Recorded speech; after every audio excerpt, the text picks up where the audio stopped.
Olá a todos, sejam muito bem-vindos a mais uma videoaula pelo nosso grupo de estudos das obras de Sigmund Freud, pela Escola Famosa do Psicanalista. E continuando nosso estudo aqui, do nosso módulo 7, um caso de histeria, três ensaios sobre sexualidade e outros trabalhos, né? É interessante que eu vejo a pessoa somente citar esse volume, somente os três ensaios, mas não é somente sobre os três ensaios que Freud está tratando aqui como um cerne central da temática aqui. Ele traz outros casos aqui que liga aqui a questão da sexualidade, né? Na página 67, na segunda videoaula, o primeiro sonho, justamente no momento em que havia perspectivas de esclarecer um ponto obscuro, página 67, tá, gente? No ponto obscuro da infância de Dora, através do material que se impunha à análise, ela me informou que algumas noites antes voltara a ter um sonho que já lhe ocorrera repetidas vezes. Exatamente da mesma maneira. Um sonho periodicamente repetido, já por essa simples característica, estava fadado a despertar minha curiosidade. E, de fato, era justificável no interesse do tratamento considerar o entrelaçamento desse sonho na trama da análise. Resolvi, portanto, proceder a uma investigação particular cuidadosamente. Você deve estar se perguntando assim, poxa, André, por que que nesse volume está se voltando a questões de histeria e interpretação dos sonhos, né? Lembrando que em toda a obra do Freud, Freud ele está aqui, né? Daqui a pouco ele avança uns 5 ou 10 anos em pesquisa, mas ele volta a uma pesquisa anterior. Até o final dessa obra, nós vamos nos deparar com Freud voltando nos estudos sobre histeria, sobre sonhos, sobre sexualidade infantil, a sexualidade da mulher, a questão do homossexualismo, mas isso também é uma praxe também do percurso analítico do analista, né? Peraí, ele disse isso aqui na entrevista, em análise, ele disse isso aqui nas primeiras análises, né? Então o analista também tem esse movimento, aliás, todos os analistas têm esse movimento de voltar na linha do tempo histórico do paciente, desde as suas entrevistas até mesmo no começo da sua análise e também se inserindo na sua própria análise. Então, isso é normal, isso é de praxe. Se você pretende algum dia, você que está assistindo essa aula, eu quero fazer uma pós em psicanálise, você não verá novidades, você vai ver de novo é, voltando aos textos básicos do Freud. Se fosse fazer uma pós em Lacan, também voltar nos textos básicos do Freud. Se for fazer uma pós na clínica infantil, que engloba aí Melanie Klein, Ana Freud, Winnicott, Sandra Ferese, Bio, vai se deparar também com os textos do Freud, voltando nos textos básicos. Então, psicanálise é isso, é um trabalho de investigação. E qual é o método, né, que colocamos como investigação? Os sonhos. Está aqui o Freud, espera aí. Tem algo aqui no sonho dela que está falando, né? Dos sonhos, os atos falhos, né? Como assim atos falhos, André? É, chegando atrasado na análise, marca análise, não aparece e também não dá notificação, são atos falhos. Pagamento, a pessoa diz que esqueceu, né? Tudo isso são material clínico para esse analista aí investigar o que está por trás das questões sintomáticas desse paciente. As suas resistências também é material clínico, né? Não é nada pessoal como analista, é com o próprio processo de análise desse paciente. Então, tudo isso. E agora, tem uma palavra aqui que o Freud utiliza que o Lacan se apropria dela. Olha aqui, gente. Coisa interessante, né? Considerar o entrelaçamento. Lacan usa muito. Então, estou chamando vocês a atenção aqui. E em novembro agora, vamos fechar o ano com uma das aulas com a Soraya sobre a angústia, mas o decorrer do teremos muitas outras videoaulas os seminários, as obras do Lacan, tá, gente? Eu mesmo já estou elaborando, a partir de todas as obras dele, eu tenho em casa um livro impresso, que eu comprei em 2022. Tenho todos os PDFs da obra completa do Lacan, dicionários, livros extras curriculares que acompanham a obra dele. Então, em dezembro, é, nós vamos sentar juntos, vou apresentar para ela já tudo elaborado direitinho. A ementa vocês vão receber tudo direitinho. Então, é, Lacan não tem nada de novo. O enlaçamento, o entrelaçamento. E são termos que ele cunhou do próprio Freud e ele traz também para a obra dele. Só lembrando aqui para vocês, tá, gente?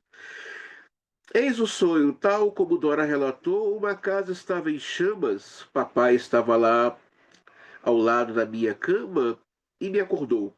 Vesti-me rapidamente, mamãe ainda queria salvar sua caixa de joias, mas papai disse: Não quero que eu e meus dois filhos nos queimemos por causa da sua caixa de joias. Descemos as escadas às pressas e logo que me vi do lado de fora, acordei. Tem todo um simbolismo aqui, questão de escada, né? A escada fala realmente dessa questão sexual, para quem estudou sonhos aqui comigo no ano passado, né, desde o volume 1 ao volume 2, o Freud vai falar a questão do simbolismo do sonho, né?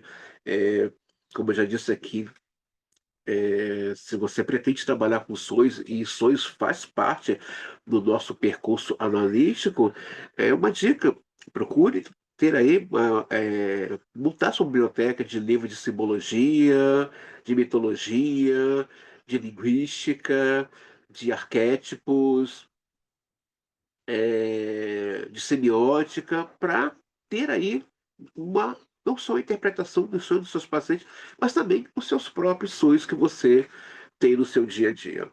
Como se tratava de um sonho recorrente, naturalmente lhe perguntei como tivera pela primeira vez. Não sabia dizer, mas se recordava de ter tido o sonho 3 noites sucessivamente em L, lugar do lago onde ocorrera a cena com o Sr. K.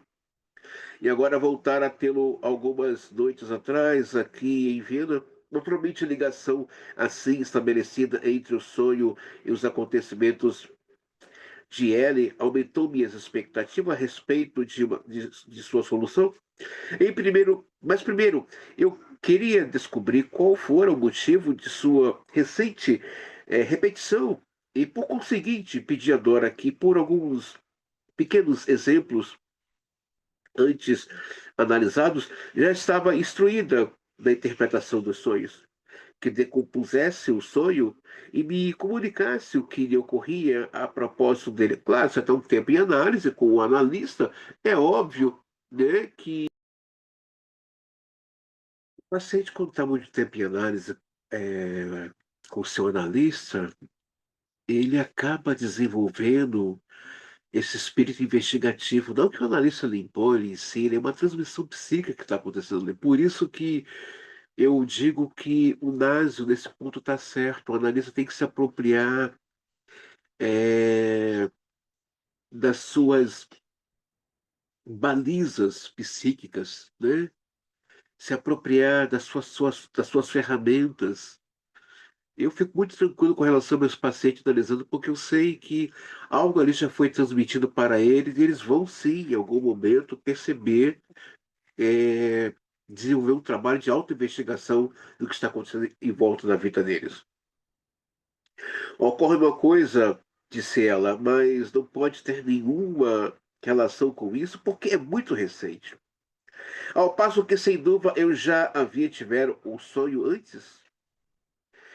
Não tem importância. Vai em frente, respondi. É justamente a última coisa que se adequa ao sonho. Está bem. Nesses últimos dias, papai teve uma discussão com mamãe porque ela tranca a sala de jantar à noite.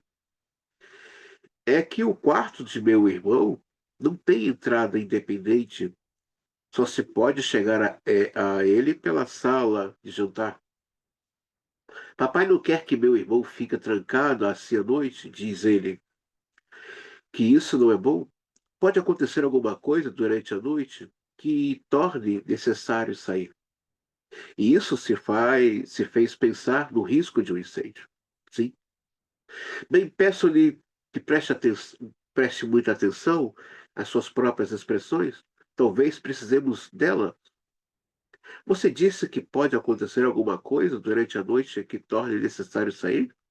Dora, porém, descobrir agora o vínculo entre a causa recente e a causa original do sonho, pois prosseguiu. Quando chegamos a ele, naquela ocasião, papai e eu, ele manifestou abertamente sua angústia diante da possibilidade de um incêndio. Chegamos em meio a uma violenta tempestade e vimos que a casinha de madeira não tinha para-raios, logo a angústia era muito natural. Cabia-me agora estabelecer a relação entre os acontecimentos em L e os sonhos do mesmo teor que ela tivera nessa época. Assim perguntei: você teve o sonho nas primeiras noites em L? Ou nas últimas? Antes antes, de fato, eu sabia que a cena não ocorrera logo no primeiro dia e que depois disso ela ainda permanecera alguns dias em ele, sem deixar transparecer nenhum indício de incêndio.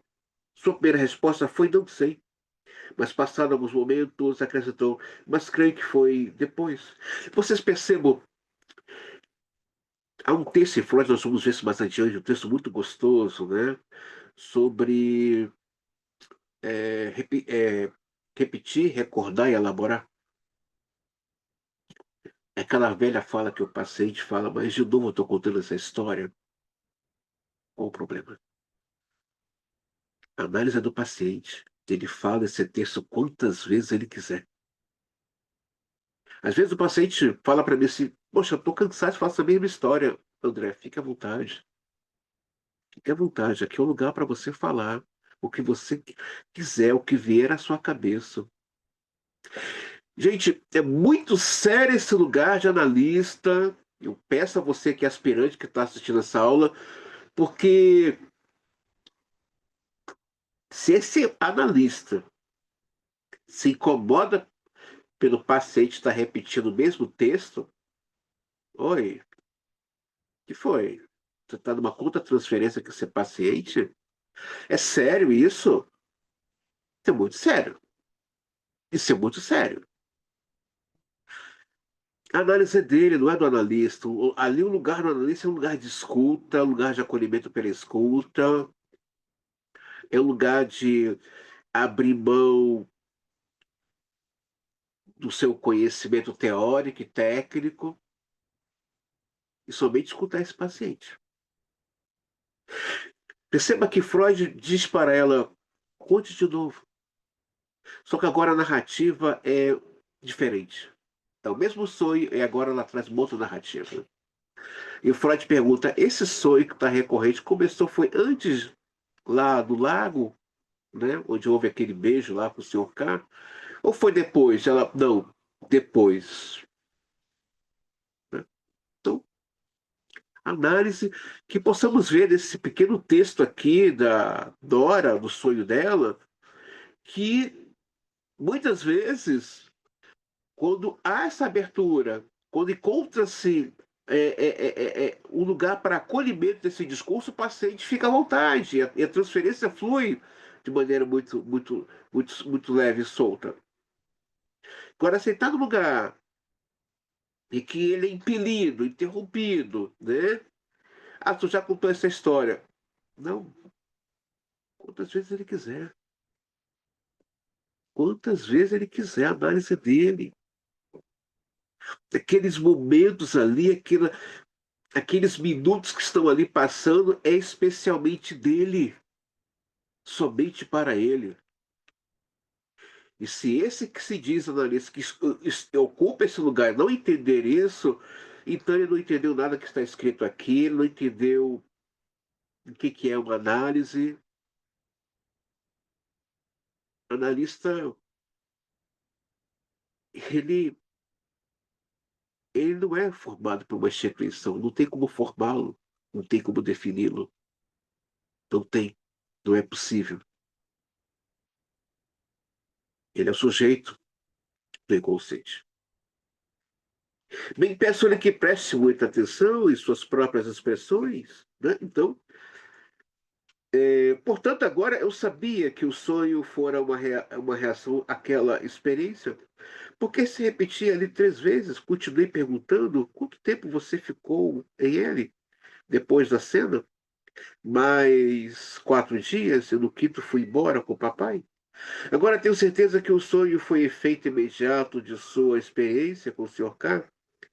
Foi em ele, ou seja, no lago, que você teve o sonho pela primeira vez, e não antes. Você introduziu essa incerteza na lembrança apenas para obliterar em si mesma ligação? Mas para mim os números ainda não se ajustam muito. Se você ainda ficou em L mais 4 noites, poderia ter tido um sonho mais 4 vezes? Será que foi isso? Ela não contradiz mais minhas afirmações, porém, ao invés de responder a minha pergunta, prosseguiu. Na tarde seguinte ao nosso passeio pelo lago, do qual o Sr. K e eu voltamos ao meio-dia, eu tinha me recostado no sofá do quarto, como de costume, para dormir um pouco. De repente acordei e vi o Sr. K parado em frente a mim. Quer dizer, tal como você viu o seu pai no sonho ao lado de sua cama? Foi. Mandei que ele explicasse o que estava procurando ali. Como resposta, ele disse que não ia deixar de entrar no seu próprio quarto quando quisesse. Além disso, queria apanhar alguma coisa. Com isso, fiquei prevenida. Perguntei ao Sr. K se não havia uma chave no quarto. E na manhã seguinte, no segundo dia, tranquei enquanto fazia a minha toilette. À tarde, quando quis me trancar para deitar no sofá, a chave tinha sumido. Estou convencida de que o Sr. K havia retirado. Aí está, portanto, o tema de trancar ou não o quarto, que surgiu na primeira associação ao sonho, e casualmente também desempenhou um papel na causa recente do sonho. Pertencia também a esse contexto a frase vestia-me rapidamente. Perceba que o sonho dela não tem nada a ver com os pais, tem a ver com ela e o Sr. K. A questão é, do pai não gostar do irmão ser trancado em outro quarto e isso reaparecer no sonho não tem nada a ver. Era simplesmente o momento que ela viveu, né, dessa experiência aí que ela não soube lidar após o beijo com o Sr. K. Então, que ela reproduz isso em outro cenário. Na interpretação dos sonhos, 1901, sobre os sonhos, Freud vai falar que muitas vezes vai aparecer personagens no sonho, mas que não são aquilo ali que está se apresentando. Na verdade, está apontando para uma outra figura, realmente. Não é aquilo que está aparecendo ali. Então, e outra coisa que Freud fala muito, e nós, analistas, aprendemos, não tenha pressa em interpretar os sonhos. Quando acordar, procure escutar o seu sonho. O que ele está dizendo para você? Escute-o. Ah, não lembro. Em algum momento vai lembrar desse sonho. Em algum momento, peraí, agora estou lembrando, né? Ele vai vir, ele vai mostrar detalhes do que estava acontecendo ali. Muito, muito gostoso da Freud, né? Foi então que resolvi não ficar mais na casa dos K.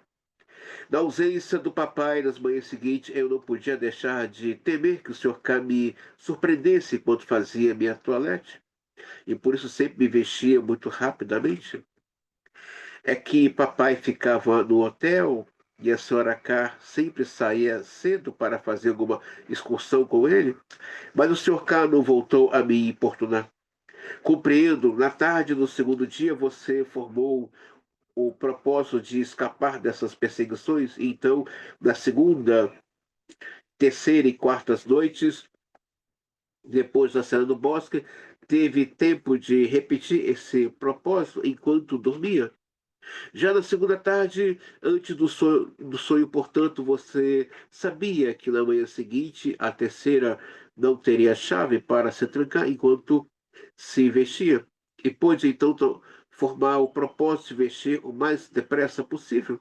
Então, o que era aquele fogo do sonho? Era sexual. Era sexual. Aquele seja era sexual. Na verdade, ela estava temendo ler o prazer sexual dela com o Senhor K. Ela não estava com medo do Senhor K, ela estava com medo do prazer sexual dela com o Senhor K. Perceba, ela projeta esse medo todo em cima da pessoa dele, mas na verdade ela está temendo ela própria. Não era o Senhor K que ela estava temendo. Era ela própria, temendo os seus próprios prazeres, que é uma postura muito natural da histérica. Muito natural. Para quem é do grupo dos fundamentos e estudou lá sobre histeria, vai ver que a histérica vive oscilante. Vai ver que a histérica entra na culpa rápido, então ela poderia, a histérica pode até ter um ato, sei lá, se permitir, sendo casada, mas vai entrar na culpa, vai entrar nesse lugar de culpa. Isso é natural dessa estrutura. Nós vamos ver ao longo dos textos desse capítulo como tudo se encaixa nesse sonho, não é? E como Freud afirma que o sonho nada mais é que a realização de um desejo. Lembrando também, gente, que os sonhos nada mais é de que restos de questões de ordem edipiana, tá, pessoal? Também tem aqueles sonhos imemoriáveis, né? Onde o Winnicott vai resgatar aí lembranças adormecidas, vida uterina. Já o Freud também vai falar de sonhos da mente consciente, que na verdade, dentro da ótica do discurso junguiano, são transgeracionais. Lacan também trabalha com isso. Como assim sonhos transgeracionais, André? Você pode estar tendo um sonho de uma memória de um ancestral seu, de algo que ele vivenciou, de algo que ele desejou, de algo que ele pensou, de algo que ele projetou. O livro As Chaves do Inconsciente e o Inconsciente sem Fronteira, quem puder adquirir essa obra, eu acredito, eu vou ver, se caso assim vocês quiserem, tá, gente? Não, obrigado. É, eu acredito que tenha lá no nosso grupo do Telegram o PDF da obra. Então, ela vai dizer que muitas das nossas habilidades psíquicas ou culturais não são nossas, muitas delas são de nossos ancestrais. Por exemplo, uma pessoa que nasceu numa comunidade, né, muito humilde, vem de uma família estruturalmente muito simples, financeiramente, culturalmente. E por que que essa pessoa tem uma habilidade de falar inglês, tem uma habilidade de é, é, é, é, é, é, para outras culturas, como arte, literatura, música clássica, ou então até mesmo uma tendência para estudar ou que se identifica com uma cultura que não seja a dele própria, né? No caso, Brasil, será que é ele? Né? A sociologia diz que o sujeito é o resultado do meio. Não sei se eu concordo com esse discurso, porque o sujeito não é somente o aqui e o agora, ele ele é a soma de muitos outros que já vieram antes dele. O próprio Jung vai falar isso, o próprio Nietzsche vai falar: eu sou muitos quando me sento à mesa. Eu sou muitos. E quem sou eu? Não é? Então, dizer que essa pessoa está fadada a alguma coisa porque ela mora numa comunidade ou porque ela vem de uma família desestruturada emocionalmente ou culturalmente, eu acredito que é um fardo muito pesado para colocar em cima.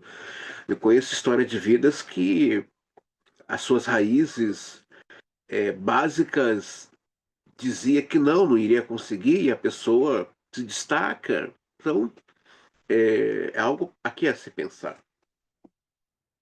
Interrompi aqui o relato da análise para comparar esse pequeno fragmento de interpretação dos sonhos com minhas teses gerais sobre eh, a formação dos sonhos.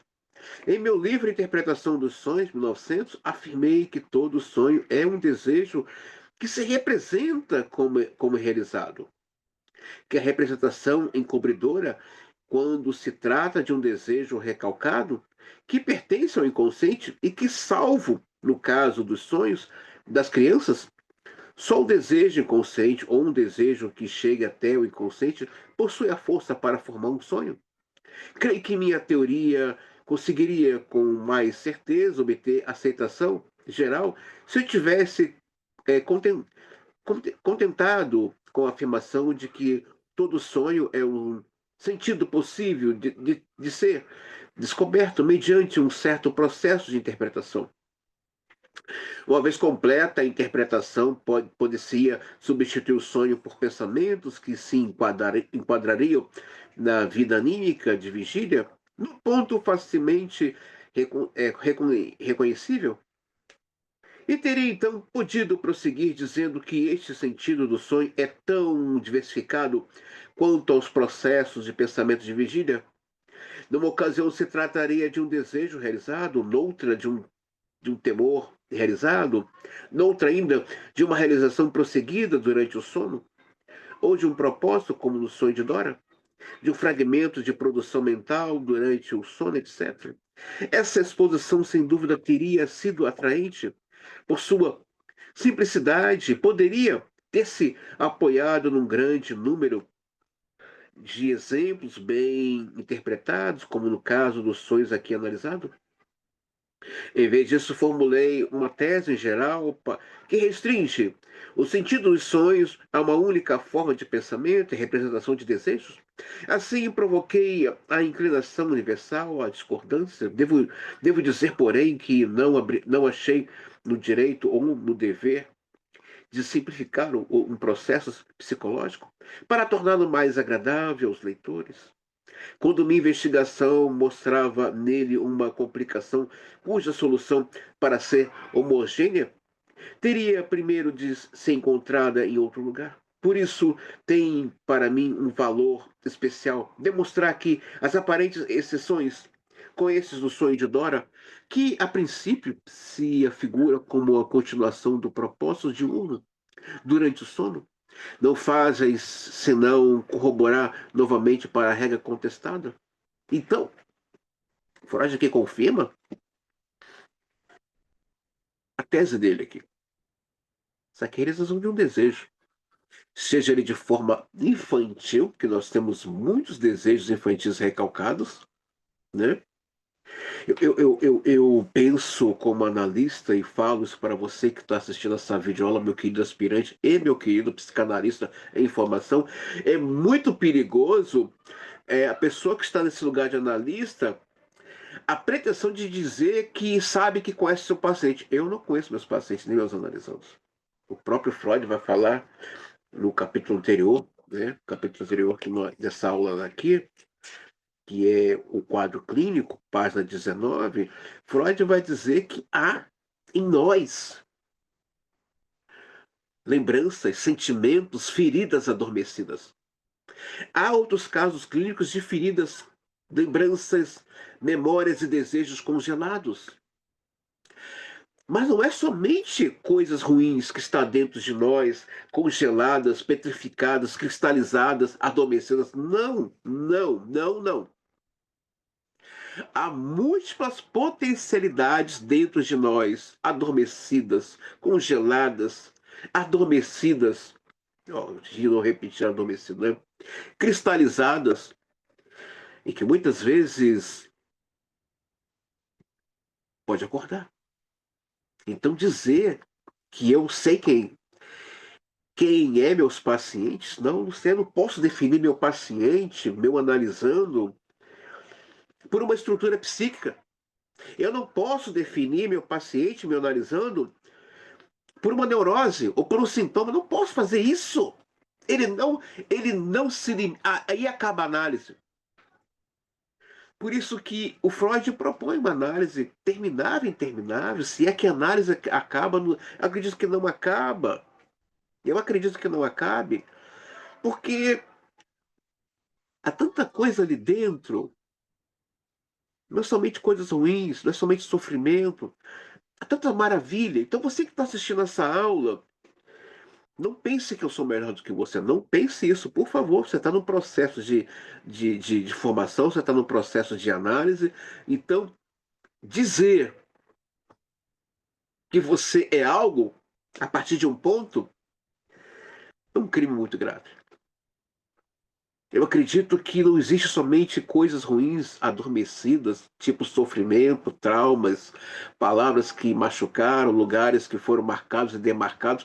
Eu não acredito nisso. Eu acredito que há também muitas riquezas e também vou um pouco mais além com você, meu querido.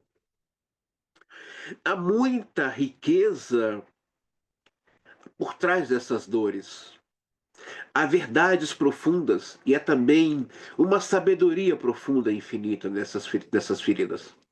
Então, dizer, às vezes a pessoa fala, estou condenado porque sofri abandono, estou condenado porque a minha vida toda foi uma tragédia de dor, uma atrás da outra. Não pense assim. Não pense assim.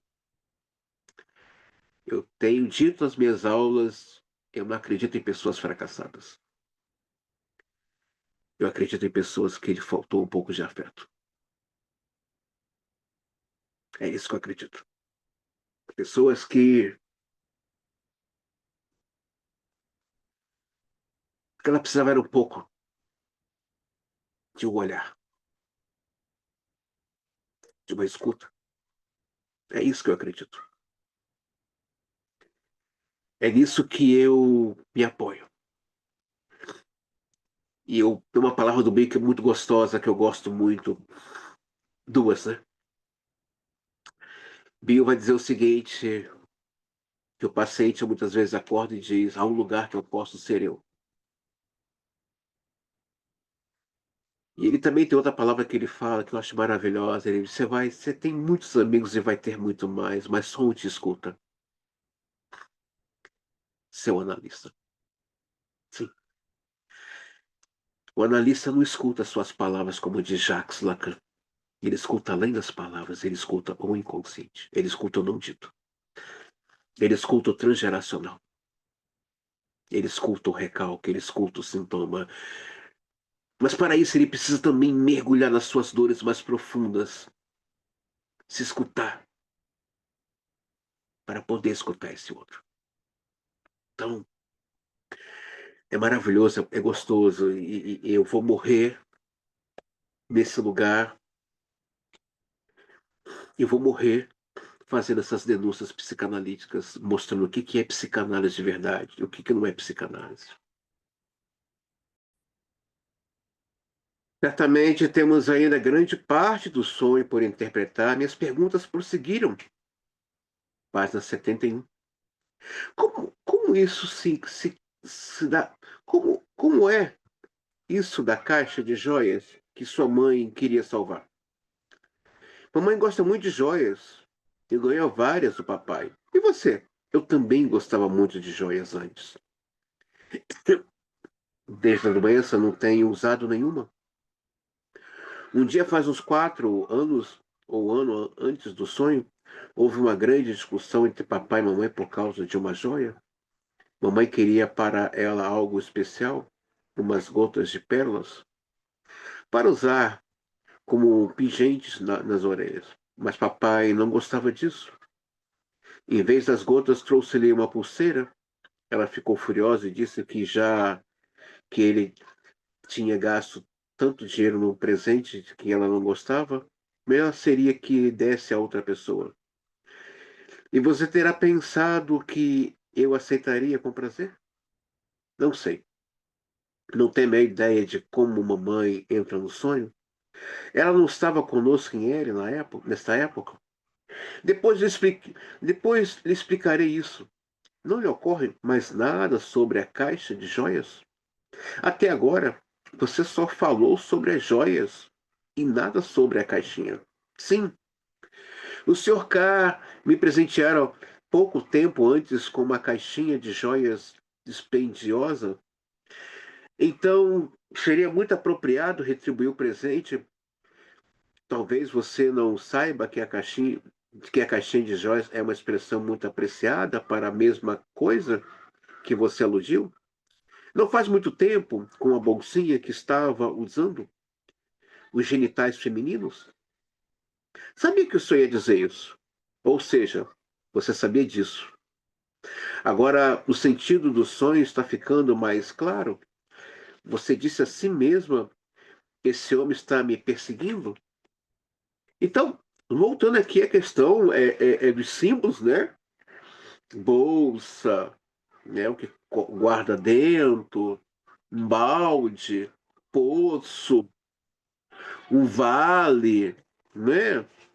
São expressões de uma genitália feminina, né? Um vale profundo com muitas árvores, né? Fala ali, né? É, de uma região da genitália feminina é, com bastante cabelo, né? Quanto maior a profundidade desse vale, fala também da profundidade dessa genitália, né? Uma cachoeira esguichando água, né? Fala também de uma genitália, um poço que tem muita água, fala da fonte de prazer dessa genitália, né? Mas eu recomendo para vocês lerem uma literatura muito boa, muito gostosa que eu li. Eu comprei para uma pesquisa pessoal, era uma coisa minha que eu já estava em pauta para essa pesquisa. Eu sempre organizo minhas pesquisas mediante aquilo que eu estudo, seja seja, uma formação em bacharel, seja uma licenciatura, seja uma pós, eu guardo ali uma pesquisa que eu vou querer fazer depois sozinho para o meu próprio entendimento, ou um curso de extensão que eu tenha feito em alguma instituição ou com algum colega, eu guardo depois, compro meu material de pesquisa e eu queria estudar, entender um pouquinho mais sobre a história do dinheiro, né? Não das finanças, mas do dinheiro. E calhou que eu comprei uma obra muito rica chamada História do Dinheiro. São 4 volumes, não me ocorre agora o nome do autor, mas se vocês quiserem, eu não tenho essa obra em PDF lá no Telegram, não tenho. Mas eu posso, se vocês quiserem, eu posso colocar no grupo uma foto, né? No nome do autor, uma obra literária. Por que eu estou trazendo isso? Nesse livro eu ia falar da história não somente do dinheiro, mas também da história do presente, né? O que é o dar presente, né? É uma prática de mais de 12 mil anos. A arqueologia e a própria antropologia não tem uma data certa quando e como começou essa questão de presentear outro, mas o presente tem uma coisa ligada a afeto, ligada à importância que esse outro significa, o que ele representa, né? Então, é, o dar presente muitas vezes é uma forma de buscar a paz, buscar a harmonia, não é? Os povos se presenteavam e depois disso tinham as festas, as trocas de presentes como forma de pacificação, né? Então, o presente tem o seu significado, de novo aí, quem puder adquirir uma obra sobre história geral da simbologia, eu recomendo também essa literatura. E força entrada em meu quarto, minha caixinha de joias está em perigo. E se acontecer alguma desgraça, a culpa é do meu pai? É do pai? É do papai? Foi por isso que escolheu no sonho uma situação que expressa o oposto, um perigo de que seu pai a salva. Nessa parte do sonho, em geral, tudo está transformado em seu oposto. Você logo saberá por quê. O mistério certamente reside em sua mãe. Como é que mamãe entra no sonho? Ela é, como você sabe, sua rival anterior nos nos favores de seu pai. No episódio da pulseira, você teria aceito de bom grado ou que sua mãe rejeitou, agora vamos substituir aceitar por dar e rejeitar por recusar. Isso quer dizer, então, que você estaria disposta a dar a seu pai o que sua mãe lhe recusava? E a coisa que se trata teria a ver com uma joia? Pois bem, lembre-se agora da caixa de joias que o Sr. K lhe deu. Você tem aí o ponto de partida para uma sequência paralela de pensamentos na qual seu pai deve ser substituído pelo Sr. K, tal como aconteceu na situação de ele estar em frente à sua cama. Ele lhe deu uma caixinha de joias e, portanto, você tem de presenteá-lo com sua caixinha de joias. Por isso falei há pouco em retribuição do presente. Nessa sequência de pensamentos, sua mãe deve ser substituída pela senhora K, que estava presente, ela sim, naquela ocasião. Logo, você está disposta a dar ao senhor K o que a mulher dele lhe recusa? Aí está o pensamento que você teve de recalcar com tanto esforço que tornou necessária a transformação de todos os elementos em o seu oposto. O sonho torna de corroborar que já lhe tinha dito antes de você sonhá-lo que você está invocando seu antigo amor por seu pai para se proteger de seu amor pelo Sr. K. Mas o que mostraram nesses esforços não é só o que você temeu do Sr. K, mas que temeu ainda mais a si mesma. Temeu ceder à tentação dele. Confirma também, portanto, quão intenso era seu amor por ele. Percebam, era o prazer que ela estava comendo. Aquele fogo, aquele incêndio, era, na verdade, os desejos sexuais ardentes. O desejo sexual. Quem puder ler o livro do Násio, Édipo, vai falar dessa questão de pena da menina com o pai, como isso perdura. Como isso perdura. Então, deixa aqui aberto para vocês. Quem quiser, tem lá em PDF, lá no grupo do Telegram. Posso passar para vocês também. Naturalmente, Dora não quis acompanhar-me nessa parte da interpretação, mas eu conseguira dar um passo adiante na interpretação do sonho, que parecia indispensável tanto para a anamnese no caso, quanto para a teoria dos sonhos. Prometi comunicar isso a Dora na sessão seguinte. O fato é que eu não podia esquecer a indicação que parecia brotar das já citadas palavras ambíguas. Pode acontecer uma desgraça durante a noite, que tornei necessário sair? A isso se acrescentou o fato de que o esclarecimento do sonho me parecia incompleto, enquanto não se realizasse num certo requisito, que certamente não quero estabelecer como universal, mas cuja satisfação procuro buscar. Um sonho de formação regular apoia-se, por assim dizer, em duas pernas, uma das quais está em contato com a causa atual essencial e a outra com algum acontecimento relevante da infância. Entre esses dois fatores, a experiência infantil e atual, o sonho estabelece uma ligação, esforçando-se por remodelar o presente segundo um modelo do passado mais remoto. Sim, o que aconteceu na infância não ficou na infância, meu querido. Vai remodelar essa história. Ela tentou recalcar. Quanto mais recalque, mais sintomas irá produzir. Voltando aqui à questão dos presentes e os significados simbólicos, né? A genitália tem vários nomes na história da humanidade: flor, joia, diamante, preciosa, a caverna com seus tesouros, né? E um dos símbolos, né, que o inconsciente mostra para a Dora, né, que era a joia dela, né, no caso a virgindade dela, né, era a joia dela que ela tinha que oferecer ou dar ao Sr. K, mas o seu grande amor que ela pretendia Isso é algo de piano, né? Da menina com o pai, é presenteá-lo com um bebê, né? O próprio Freud vai dizer isso. A menina tenta presentear o pai dando um bebezinho para ele, um filho, né? Aí teríamos que recorrer aos estudos antropológicos, históricos, arqueológicos sobre essa questão de filhas no passado que tiveram relações sexuais com a figura do pai para que não se perdesse a linhagem, né? Isso está marcado e demarcado na história do inconsciente da humanidade. Sim, está, né? Então, isso aí está impregnado no ético da menina, essa coisa de querer dar ao pai um filho, né? Dar a ele um herdeiro, dar a ele a continuação da sua linhagem, né? Isso está cristalizado já no inconsciente coletivo da nossa humanidade.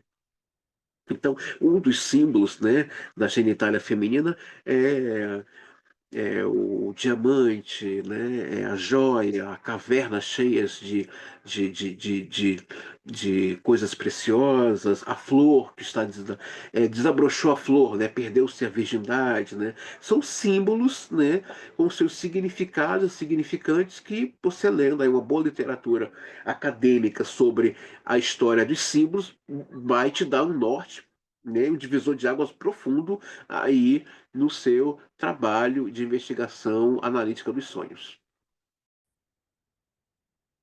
Isso se acrescentou o fato que o esclarecimento do sonho me parecia incompleto, enquanto não satisfazesse um certo requisito, que certamente não quero estabelecer como universal, mas cuja satisfação procuro buscar. Um sonho de formação regular apoia-se, por assim dizer, em duas pernas, né? Já acabei de ler isso aqui com vocês, né? É que o desejo cria o sonho. Iniciei sua elucidação com um pequeno experimento e de como o hábito teve êxito. Casualmente havia sobre a mesa uma caixa de fósforo. Pedi a Dora que olhasse em volta para ver se notava sobre a mesa algo de especial que não costumasse estar ali. Não viu nada, perguntei-lhe. Então, você sabia por que as crianças eram proibidas de brincar com os fósforos? Veja bem, Freud, para nós entendermos aqui esse capítulo, e Freud está voltando a um detalhe lá do Estudos Histéricos, volume 2, 1893, 1895.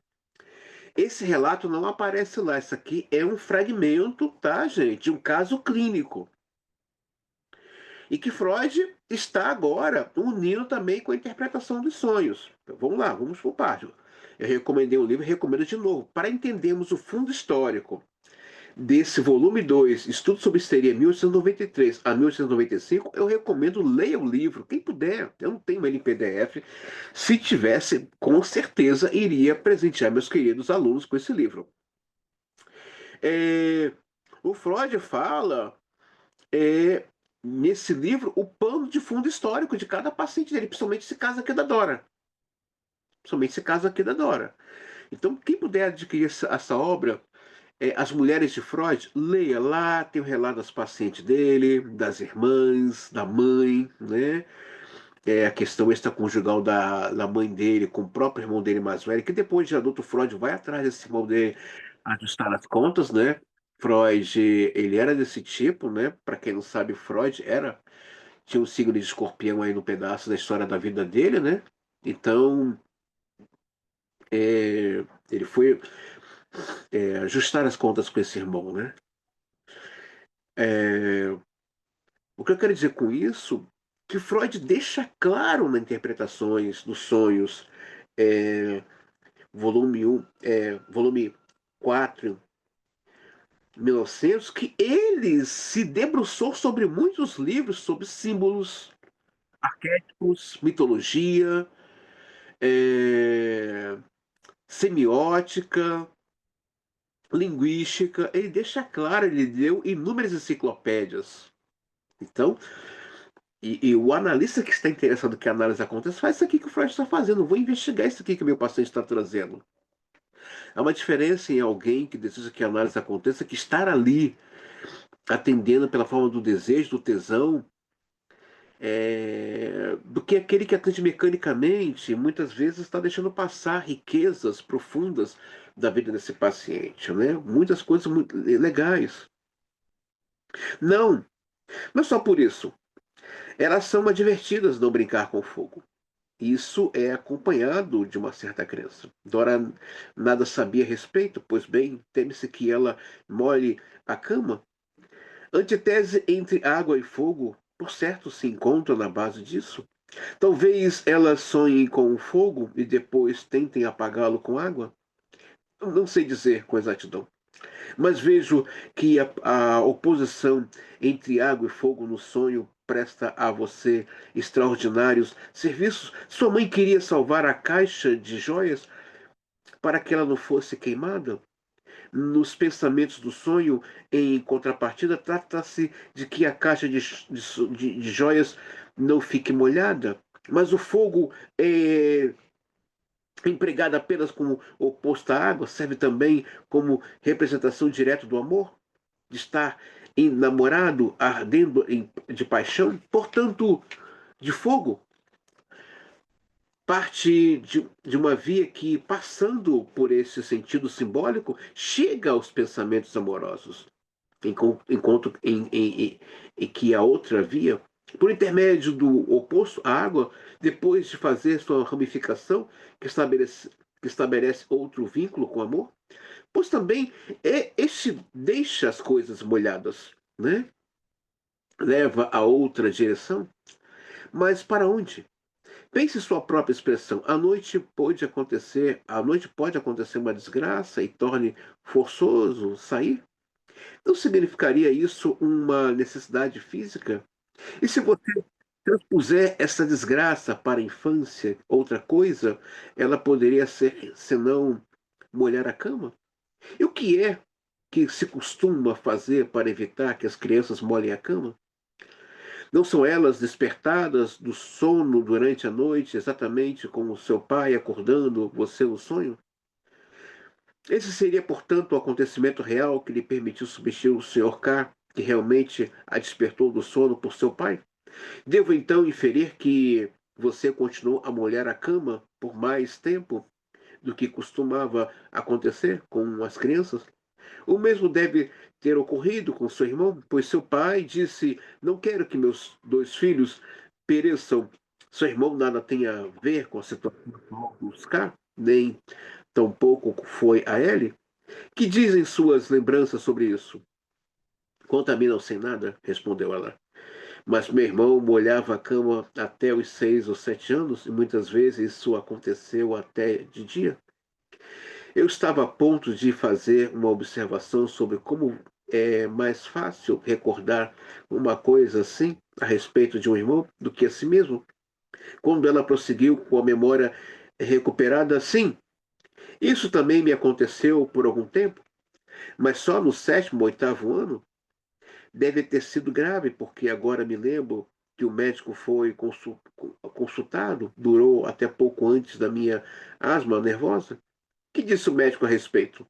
Explicou que era debilidade nervosa, passaria logo, achou ele e receitou um tônico. A interpretação do sonho agora me parecia completa. No dia seguinte, porém, Dora ainda me trouxe um adiantamento. Esquecera de contar que todas as vezes depois de acordar sentia cheiro de fumaça. Uma fumaça, é claro, combinava bem com o fogo, mas indicava, além disso, o que o sonho tinha uma relação especial comigo, pois quando ela afirmava que por trás disso ou daquilo não havia nada escondido, e eu costumava retrucar, onde há fumaça, há fogo? Sim, onde há fumaça, há fogo. Os sonhos não mentem, o inconsciente não brinca. E se este analista está muito atravessado com a clínica, ele vai deixar escapar esses pequenos detalhes, que são riquíssimos para um trabalho de análise e de investigação. Ele não vai deixar passar. Ele vai destrinchar esses textos miúdos, ele vai destrinchar. Uma série de elementos da vida dela reaparece nesse sonho, mas apontando para o seu desejo com o Senhor K. O fósforo, ligado aos seus primos, a questão da água, né, ligada a mijar na cama, né? Após momentos de ardência de amor, os corpos estão hiper molhados de prazer, se ardendo ainda em prazer. Então, a água ali também falava de uma ardência de prazer.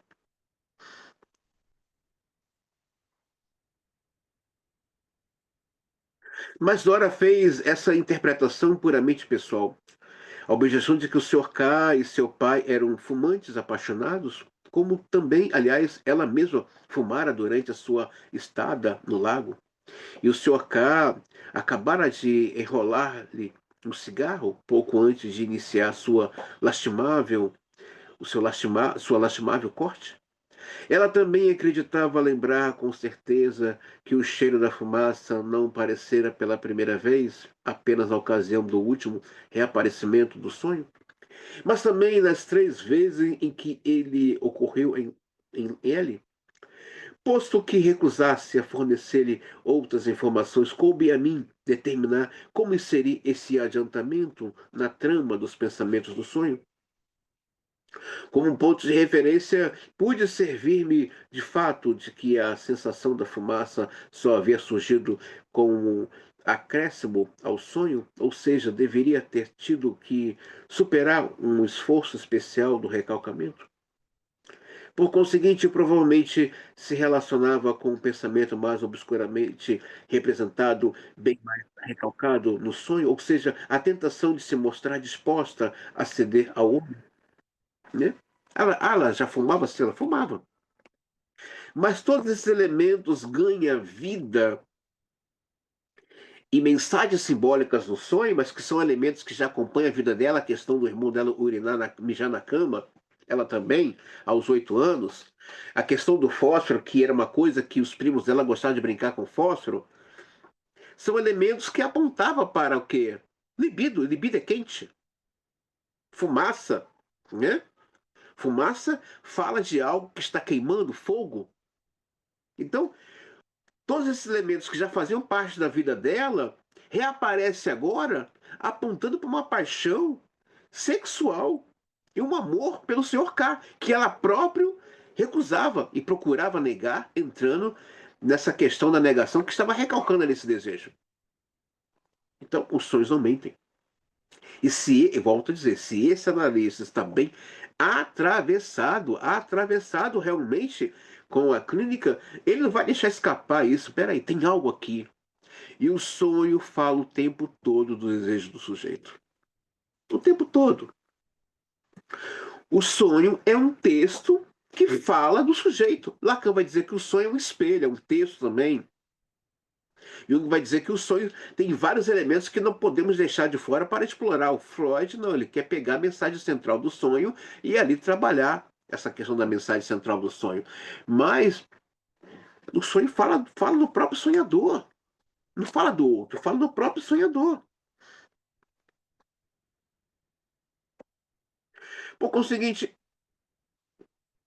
por conseguinte, provavelmente se relacionar com o pensamento obscuramente, né? Sendo assim, dificilmente poderia significar outra coisa senão a ânsia de um beijo, que trocado com um fumante necessariamente cheiraria a fumo, mas tinha havido um beijo entre eles cerca de 2 anos antes, por certo, ter-se-ia repetido mais uma vez.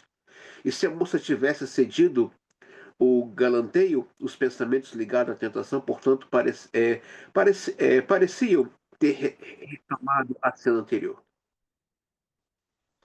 e revivido a lembrança do beijo contra cuja atração sedutora a pequena chupadora de dedo se protegera ao seu tempo, por meio do asco. Por fim, essa questão do asco é interessante, né? Quanto mais eu rejeito, quanto mais eu ataco essa pessoa, quanto mais eu desprezo essa pessoa, quanto mais eu nego essa pessoa, fala ali de um desejo, né? fala de um desejo. E esse desejo, e essa questão de chupar o dedo, né? É uma questão aí bem fálica, né? Será que quer voltar, chupar o seio da mãe, ou deseja, no caso aí, chupar um pênis, né? E o que que é esse chupar o dedo? Por fim, considerando os indícios de uma transferência para mim, posto que também sou fumante, cheguei à conclusão de que um dia, durante uma sessão, provavelmente, lhe ocorrera que ela desejaria ser beijada por mim.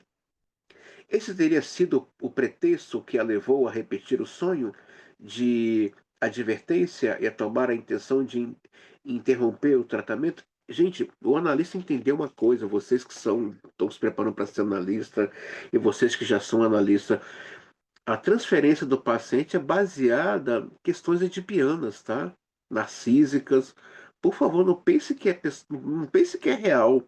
Ah, meu paciente se apaixonou por mim, minha paciente. Oi, menos. Oi, volta para cá. Para com essa viagem. Por favor, não viaja assim não. É uma viagem, uma fantasia na cabeça dele. De querer vivenciar, experienciar uma vivência já passada. Então, se você está levando a sério que seu paciente ou sua paciente se apaixonou por você que é de verdade, oi, melhor, melhor rever essas questões em análise. Não é real. É uma fantasia da cabecinha deles. Eles têm esse direito de viver essa fantasia. Agora, se esse analista vai ceder, entrar numa conta-transferência, aí já é algo bem delicado e bem grave. Tudo se encaixa muito bem dessa maneira, mas devido à particularidade da transferência, fica privado de comprovação. Agora, eu poderia hesitar entre considerar primeiramente o partido a ser tirado desse sonho para a história clínica do caso, ou começar por abordar objeção que com base nele pode-se fazer a teoria dos sonhos. Opto pela primeira alternativa. Então, ele está aqui dizendo, né, que ele agora vou mergulhar agora em estudar melhor esse sonho aqui. Vale a pena examinar detidamente a significação da enurese para a história primitiva do neurótico. É bem da clareza, limito-me a destacar que o caso de Dora, no aspecto de molhar a cama, não era habitual. Essa perturbação não apenas persistia além da época admitida como normal, mas também, segundo depoimento explícito de Dora, primeiro desaparecera e depois tornara a surgir em época relativamente tardia, após o sexto ano de vida. Ao que eu sabia, esse tipo de enurese não tem outra causa mais possível do que a masturbação, a qual na etiologia da enurese em geral desempenha um papel que ainda não foi suficiente apreciado, em minha experiência. As próprias crianças tiveram um dia um conhecimento muito claro dessa ligação, e daí decorrem todas as suas consequências psíquicas, como se elas nunca tivessem esquecido. Ora, na época em que Dora relatou o sonho, estávamos empenhados numa linha de investigação que levava diretamente à admissão de que ela se masturbara na infância. Nós vamos ver isso nas próximas videoaulas, tá? As crianças se masturbam, então, gente. Há também estudos é, hoje avançados que os bebês se masturbam no útero da mãe. Sim, os bebês se masturbam. Não dá para definir essa questão do prazer sexual, não tem idade. Para compreender melhor o que estou falando aqui, recomendo como leitura um livro. São 3 volumes, mas muito gostosos de ler. História da Sexualidade de, de, de Foucault. Não sei se a pronúncia é Michael Foucault ou Michel Foucault. Recomendo que leia essa obra. Eu coloquei na ementa dos alunos, tá, gente? Está lá, se puderem consultar, História da Sexualidade. Dá uma lida, é bem gostoso, são 3 volumes, é uma fantástica.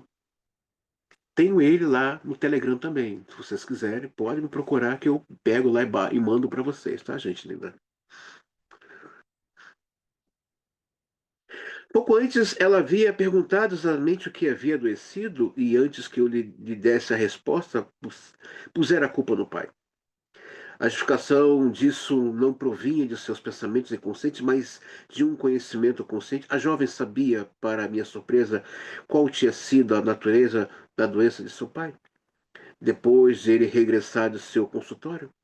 Ela, entre ouvira uma conversa em que o nome da doença foi mencionado, em uma época ainda anterior, na ocasião do deslocamento da retina, um oculista consultado deve ter aludido à etiologia luética, pois a menina, curiosa e preocupada dessa vez, ouvira uma tia idosa dizer à sua mãe: ele já era doente antes do casamento, e acrescentar algo que lhe fora incompreensível, mas que posteriormente ela interpretara para si mesma como ligado às coisas indecorosas. Portanto, o pai adoecera por levar uma vida leviana, e ela supunha que lhe tivesse transmitido o estado doentio por hereditariedade. Tive o cuidado de não lhe dizer que, como já afirmei, também sou de opinião que os descendentes de luéticos são muito mais particularmente predispostos a graves neuropsicoses. Então, o Freud está aqui vendo que a coisa está se desdobrando nesse quadro aqui da sexualidade da jovem dona. Esse pensamento acusatório ao pai prosseguiu através do material inconsciente. Por um período de vários dias, ela se identificou com a mãe através de pequenos sintomas peculiares, o que lhe deu oportunidade de produzir alguns comportamentos realmente insuportáveis. Deu-me então a entender que estava pensando numa temporada para passar, eh, que ela visitaria em companhia da mãe. Já não sei em que ano, mas a mãe sofria de dores no baixo ventre, de uma secreção que tornara necessário um tratamento. Dora era de opinião, uma vez que provavelmente justificada, e que essa doença era devia a seu pai, e assim teria transmitido sua doença venera à mãe dela. Era muito compreensível ao extrair essa conclusão. Ela, como a maioria dos leigos, confundisse a gonorreia com sífilis e também o hereditário com a transmissão pelo contato. Sua persistência nessa identificação com a mãe quase me forçou a perguntar-lhe se ela também tinha alguma doença venérea. E foi então que me inteirei de que ela estava com um catarro, de cujo início não conseguia lembrar-se. Compreendi, então, que por trás das sequências de pensamentos que acusavam expressamente o pai, ocultava-se como hábito uma autoacusação. Foi em direção a ela, e assegurando-lhe que, ao meu ver, a leucorreia das mocinhas apontava periodicamente para a masturbação, e que todas as outras causas comumente atribuídas a essa queixa eram relegadas para o segundo plano pela masturbação. Assim, ela estava em vias de responder à sua própria pergunta sobre exatamente por que havia adoecido, mediante a confissão de que se havia masturbado provavelmente na infância. Ela negou terminantemente, lembra-se de qualquer coisa assim. Passado alguns dias, porém, fez algo que tive que considerar como mais um passo a aproximá-la da confissão. Ocorre que nesse dia ela trazia na cintura uma bolsinha por porta-moedas, no formato que havia entrado em voga. E enquanto falava, estendia no divã, pôs-se a brincar com ela.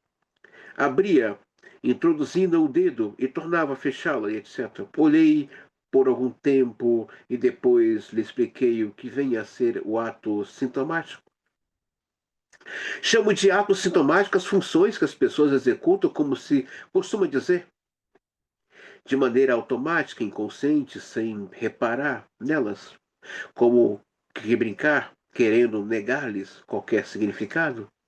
Sim, queridas, explicando novas indiferentes e causais, a observação mais cuidadosa, porém morta, que tais das quais a consciência nada sabe ou nada quer saber, expressam pensamentos e impulsos inconscientes, sendo, portanto, valiosos e instrutivas enquanto manifestações permitidas no inconsciente. Então, Freud está dizendo aqui atos sintomáticos, né?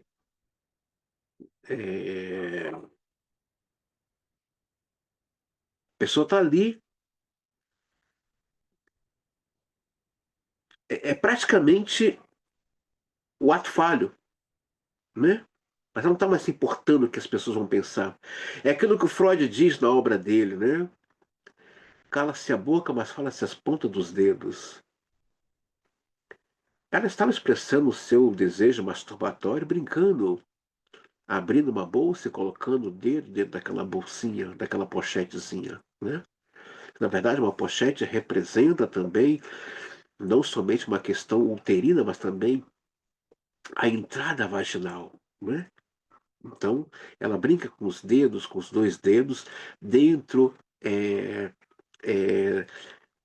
daquela pochetezinha. Então, se torna um ato praticamente inconsciente, se torna, mas também uma coisa pervertida. Eu não estou nem aí ligando o que as pessoas vão pensar, do modo como eu estou vestido ou vestida, do modo como eu estou me, me, me, sen- me, me, me, me posando para sentar ou para andar, não estou me preocupado, está no ato realmente de vivenciar esse prazer masturbatório, que é o caso da histérica. A histérica vive se masturbando, se exibindo, né?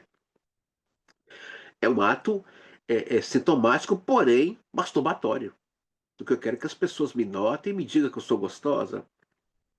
Mas André, é muito pouco, sei muito pouco, mas para uma histérica, essa masturbação é válida. O ato sintomático de Dora. Ô, gente, peraí, só um instantinho. Gente, desculpa, tá? O telefone tocou e eu devia ter tirado seu telefone aqui do quarto. O ato sintomático de Dora com a bolsinha não foi um percussor imediato do sonho. A sessão que nos levou ao relato do sonho começou por outro ato sintomático. Quando entrei na sala onde ela me aguardava, ela escondeu às pressas uma carta que estava lendo. Naturalmente. Perguntei-lhe quem era, e a princípio ela se recusou a dizer-me.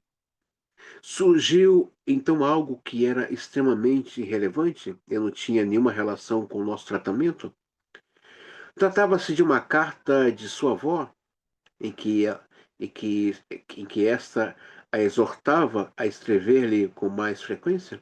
Creio que Dora queria apenas brincar de segredo comigo, indicar que estava prestes a deixar que seu segredo fosse arrancado pelo médico. Expliquei então a mim mesmo sua antipatia por qualquer novo médico, por sua angústia que fosse examiná-la. Ele pudesse adivinhar a razão de seu sofrimento, a masturbação. Mais tarde, ela sempre falava com muito desprezo dos médicos a quem, antes, obviamente, superestimara.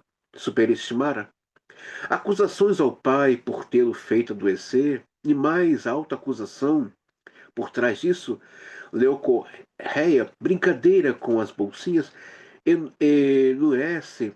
Depois dos 6 anos, e um segredo que não se queria deixar arrancar pelos médicos, consideram estabelecida, sem nenhuma lacuna, a prova circunstancial da masturbação infantil. No caso de Dora, Eu comecei a suspeitar da masturbação quando ela me falou sobre as dores estomacais.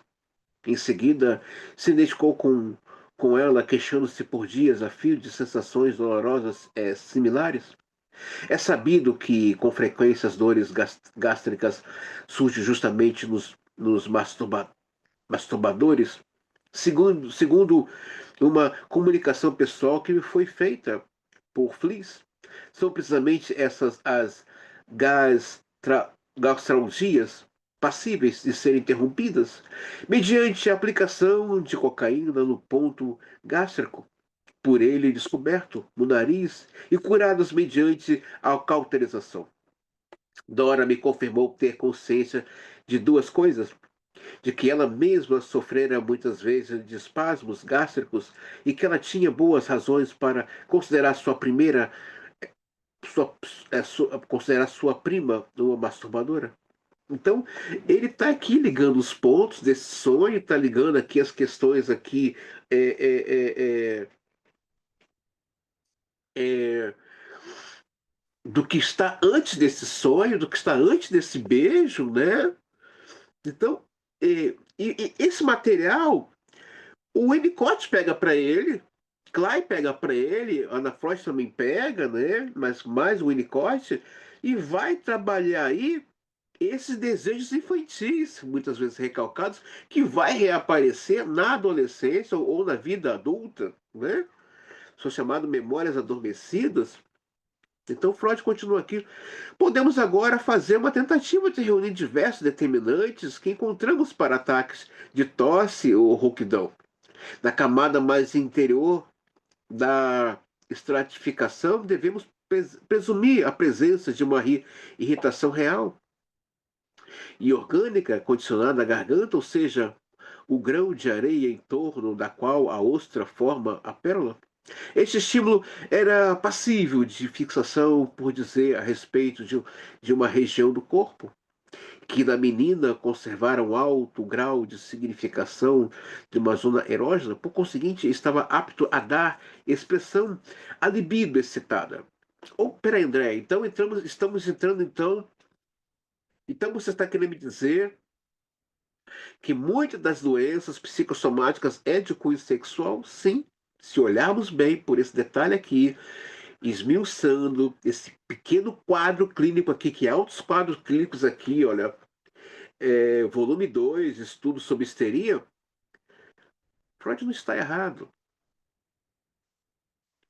Grande parte do sofrimento do humano, seja gastrite, seja rouquidão, seja alguma coisa na parte do corpo, fala de sexualidade, fala de libido, fala de tesão, fala de prazer, né? Então hoje vocês vão sair dessa aula entendendo por que Freud vai dizer que tudo está em torno da sexualidade. E por conseguinte, né, ficou fixado ali através do que foi provavelmente seu primeiro revestimento psíquico, a imitação compassiva do pai, enfermo, e depois através das autoacusações por causa do catarro. Esse mesmo grupo de sintomas, além disso, mostrou-se passível de representar as relações dela com o Sr. K. Seu pesar pela ausência dele e o desejo para ele uma esposa melhor, depois uma parte da libido voltou-se novamente para o pai, o sintoma obteve o que talvez seja uma significação última, representar a relação sexual com o pai, pela identificação de Dora com a senhora K. Gostaria de afiancar, em contrapartida, que esta série de modo algum se está completa. Infelizmente, a análise incompleta não nos permite seguir a cronologia das reviravoltas no sentido de esclarecer a seção da coexistência das diversos significados. Só de uma análise completa é lícito esperar o cumprimento dessa exigência. Então, Freud está dizendo que, olha só, tem muita coisa aqui, e muito material rico, mas as coisas não estão em ordem. Isso sim é um trabalho de análise.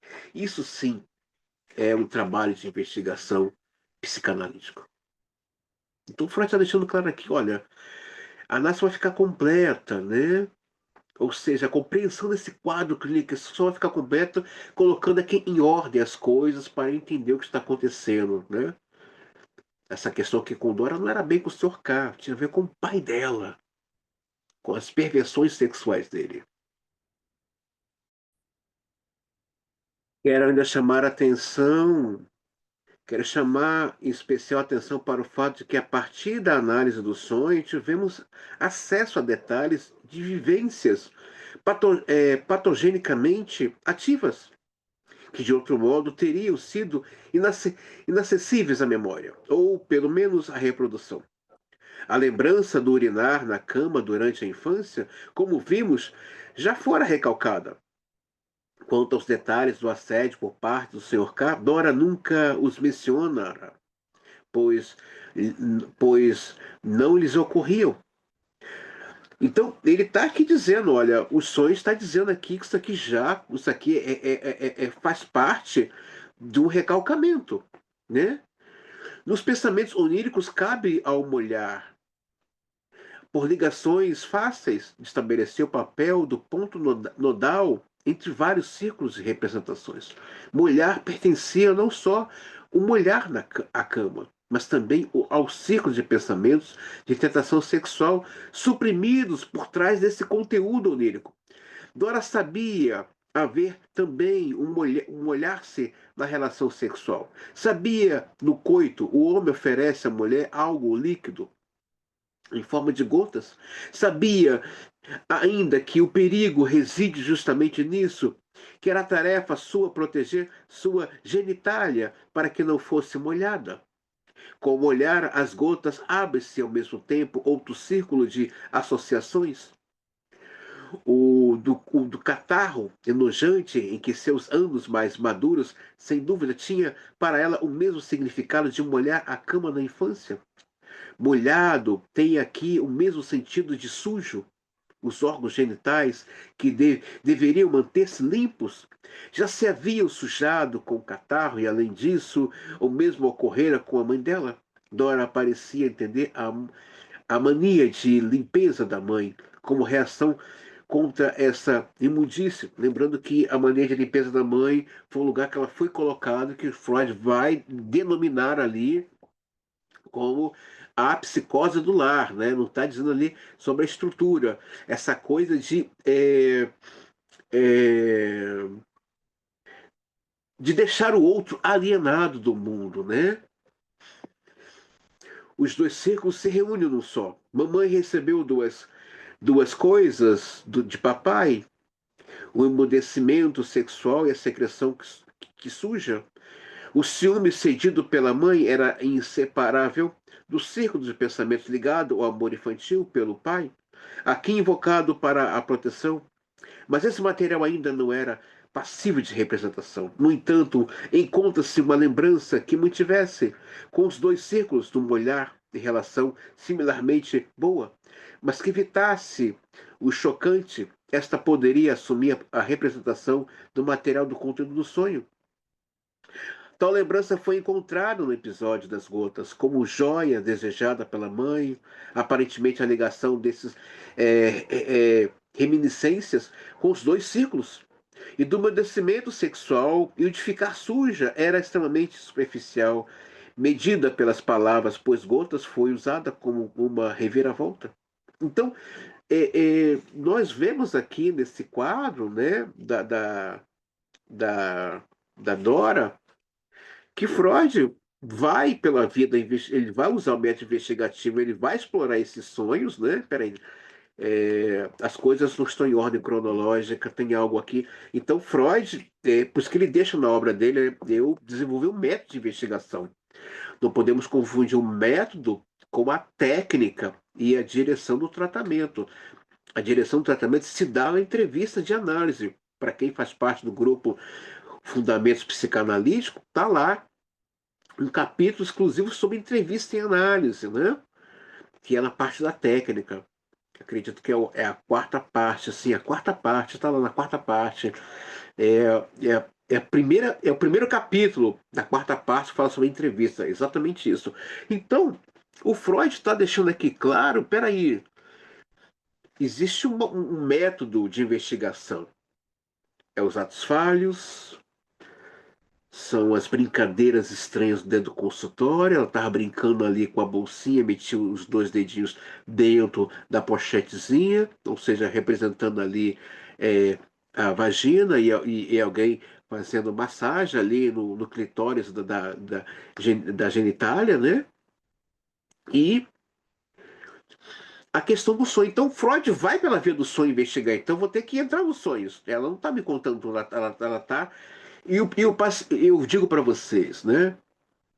Se esse analista deseja que a análise aconteça e ele realmente está atravessando com a clínica, se ele está realmente empenhado em ouvir, em escutar esse paciente, em ouvir esses sintomas, além dos sintomas, algo que está ali recalcado nesse inconsciente, ele vai sim ter aí uma descoberta.